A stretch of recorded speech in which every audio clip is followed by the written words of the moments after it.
আসসালামু আলাইকুম, সবাই কেমন আছেন? আশা করি ভালো আছেন। আজকে আমি কথা বলবো বাংলাদেশের ঐতিহ্যবাহী 20 টাকা নিয়ে। নতুন টাকা এটা হচ্ছে 2025 সালের টাকা। নতুন টাকা তারেক ভাই আসার পরে টাকাটার জন্ম। এখন জাতির কাছে আমার একটাই প্রশ্ন, কারণ এটা আমার জানা দরকার। 20 টাকা নোটটা তৈরি করছে খুব সুন্দর। এটার উক্তা বার্তা তো আসলে অত বোঝাও যায় না, তারপরেও সেই কথা বাদই দিলাম। কথার মধ্যে কথা হচ্ছে, এটার পিছনে আছে, মানে পিছনে যেটা আছে সেটা হচ্ছে পাহাড়পুর বৌদ্ধবিহার নওগাঁ।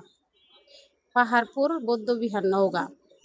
আর সামনে আছে হচ্ছে কান্তজিউ মন্দির, দিনাজপুর। এই টাকাটা একটা মুসলিম তার কাছে রাখলে কি কোনো পাপ হবে? বা এই টাকাটা কোনো মানুষ পকেটে নিল, পকেটে নিয়ে যদি নামাজ পড়ে, তাহলে কি ঠিক হবে কিনা? জাতির কাছে আমার প্রশ্ন। প্রশ্নের উত্তরটা সবাই দিয়ে দিবেন।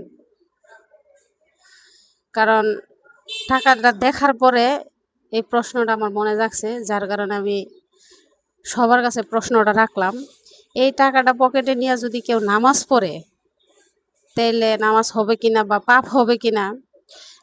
কার নামাজ হবে না হবে সেটা তো আর কেউ বলতে পারবে না, এটা আল্লাহ তাআলাই ভালো জানে। তবে যাই হোক, এই মন্দিরওয়ালা টাকা পকেটে নিয়ে যদি কেউ নামাজ পড়ে, তাহলে কোনো পাপ হবে কিনা? জাতির কাছে প্রশ্ন। প্রশ্নের উত্তরটা যে পারেন অবশ্যই সঠিকটা দেওয়ার চেষ্টা করবেন বা দিয়ে যাবেন। ধন্যবাদ সবাইকে।